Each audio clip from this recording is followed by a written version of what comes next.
So we will start now a new chapter, which is on moments of forces. Okay? So mainly, this chapter will be an introduction for the next chapter. The next chapter will be equilibrium of a rigid body. So when we started this course, we said that we have, what is the main difference between a particle and a rigid body? The main difference is that for a particle, I can neglect the volume, so I only consider the mass, and it's at one point, so all forces will act at the same point.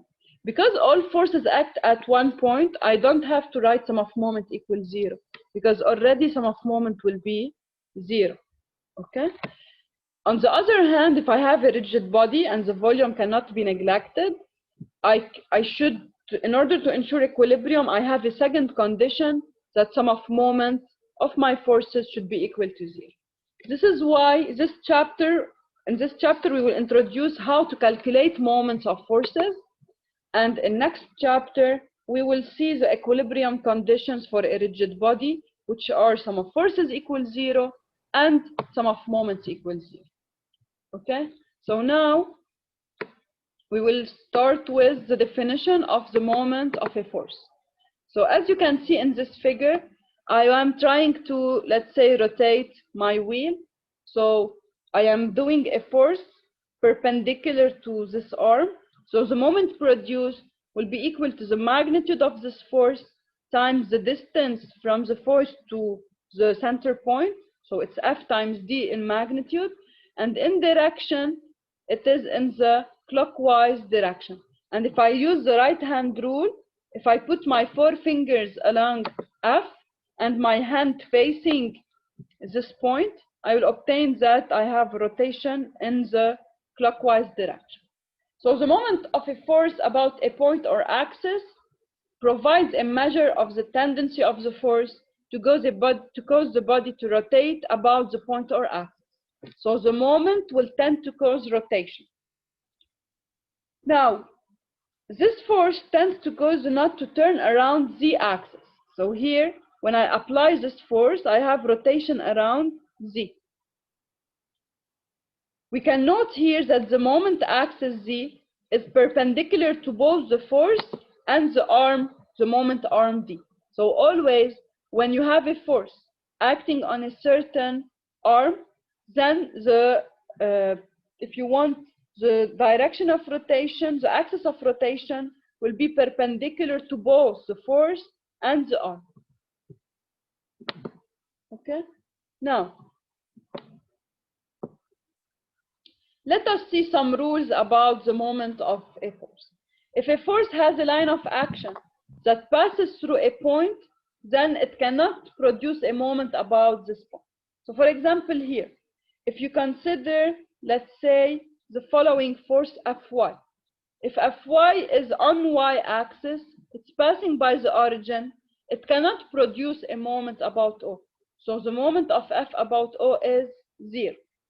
On the other hand, in this figure, for Fz, for example, Fz is at a certain distance from O. So Fz can produce a moment about which axis in this figure? About x-axis. Why? Because you have a certain arm length dy, okay? So your arm length dy is perpendicular to x, and you have Fz is perpendicular to x of rotation x. So the moment produced by Fz about x-axis is equal to Fz times dy. Now, will Fz in this figure produce a moment about y-axis? No, it will not. Why? Because it is passing by y-axis. So a force cannot produce a moment about an axis for which we have a point of contact with, and also cannot produce a moment about an axis that is parallel to it. So Fz doesn't have a moment about z-axis because they are parallel, and doesn't have in this figure a moment about y-axis because it's passing through y-axis. It will only produce a moment about x, and this moment is given by Fz magnitude times dy. And in direction, to know if it's along positive x or negative x, you should do the right hand rule. How to do the right hand rule? You take your right hand, you put your 4 fingers directed along FZ, and the face of your hand is looking at x-axis.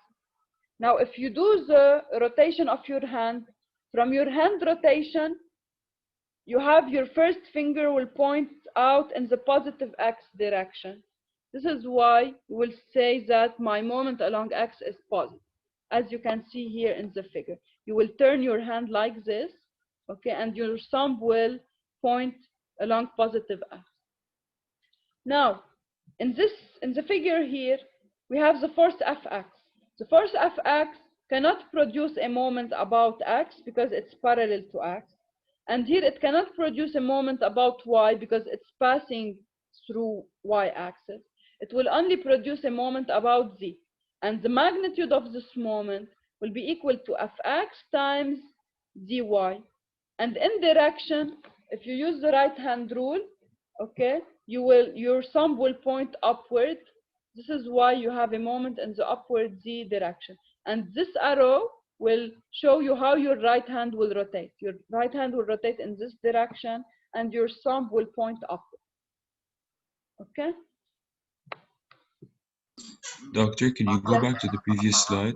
Yes, sure. Yes, tell me.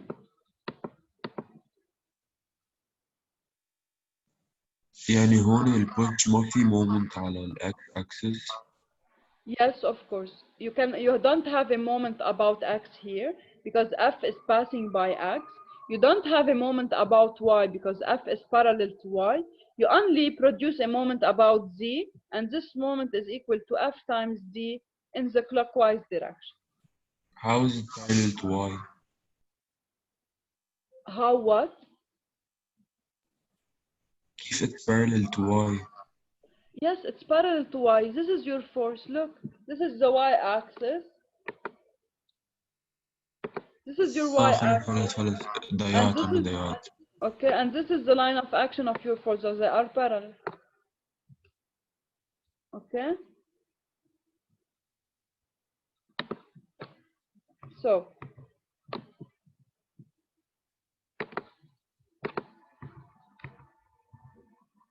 So we can deduce now that the moment MO about a point O or about an axis passing through O is a vector, okay? Since it has a specific magnitude and direction. So from now we should define the moment as a vector, and we should find the magnitude. In case of 2D problems, 2D problems are much more simple than 3D problems, because in 2D problems, all forces are in one plane, okay? So for example, if all your forces are acting in XY plane, the moment will be along which axis? This is X, this is Y, this is X, this is Z, okay? If you have several forces acting in XY plane here, can they produce a moment about X and Y? No, they can't. No. Why? No. Because any force No. in XY plane will, for example, this one, okay, will be crossing the axis. So it will have a certain contact point with the axis. And since a force passing by an axis cannot produce a moment about it, then any force in plane XY cannot produce a moment about X and Y axis. And if it's like this, for example, also it cannot produce a moment because it's parallel. So even it is parallel, or it is parallel or it is passing by the axis, so it cannot produce a moment about this axis. So only it can produce moments about what? About Z, okay? The only forces in XY plane that cannot produce a moment about Z are which forces? Who will tell me?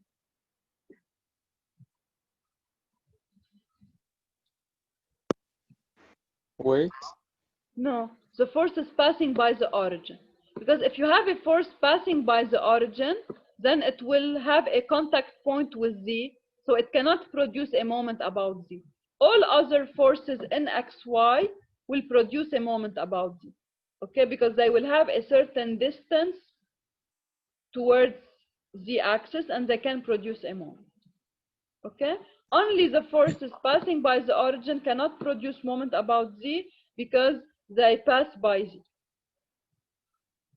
So we can say now that the magnitude of the moment is equal to F, which is the magnitude of the force, times d. What is the definition of d? It's the moment arm, which represents the perpendicular distance from the axis at point O to the line of action of the force. So for example here, how to define d? If I give you this example, I have the following axis.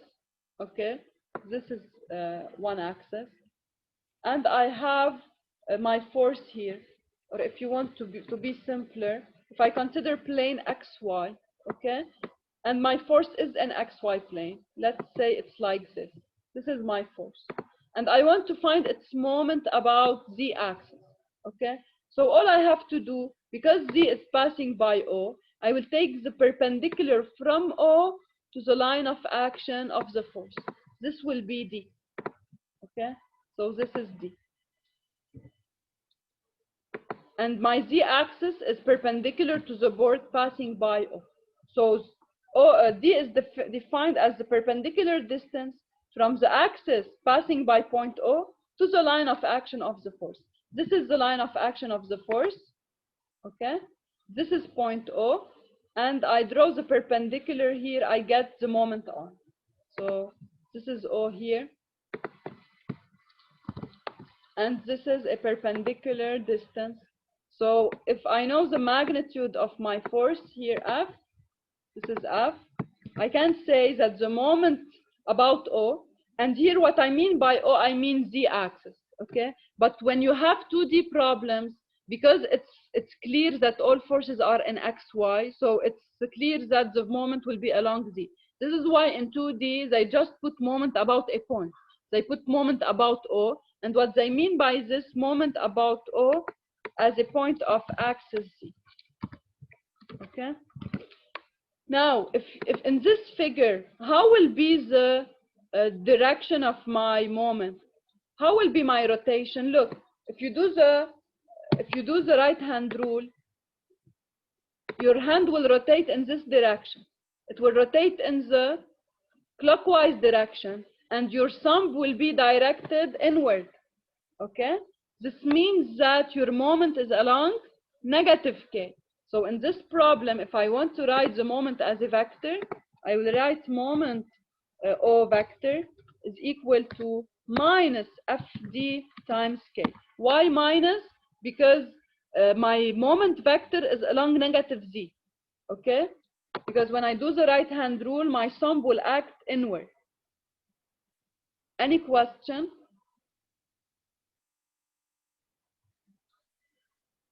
So any question before we start? Doctor, how do we do the right hand rule? How do we do the right hand rule? For the right hand rule, I posted a video for you, so please watch it again. It's posted on in the list of the links. And I will try to repeat the method, but if you look at the video, it's much simpler because you can see how they do with the hand. Now, let's try to do it together. If you take your right hand, okay, first you should put your the 4 fingers, other than the thumb, along F, okay?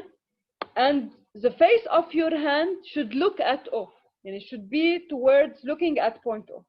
Now, if you rotate your hand, your thumb will be directed inward. I don't know if you try to do it, okay? Try to do it, and I will do a small video if you want, and I will post it on the group so you will see how, okay? So when you put your 4 fingers along F and the face of your hand looking at O, then your thumb will point inward, so it's along negative k, because positive z-axis is outward. This is positive z-axis. This is positive z, okay? And when you do the right hand rule, your thumb will be directed like this. So it's So your moment is in the negative K direction. Okay. For this, Okay. I will do a small video for you and put it on the WhatsApp group, so you will see how to do the right hand rule. And also, I posted a YouTube video on the list of links, so also you can look at it. It will give you different. You have different ways to do the right hand rule. Different ways. You can use first finger, second finger, and third finger, or you can use the right hand, the forefinger and the thumb. Okay. Any other question? So we meet on Friday, hopefully. Thank you, doctor. Thank you, doctor.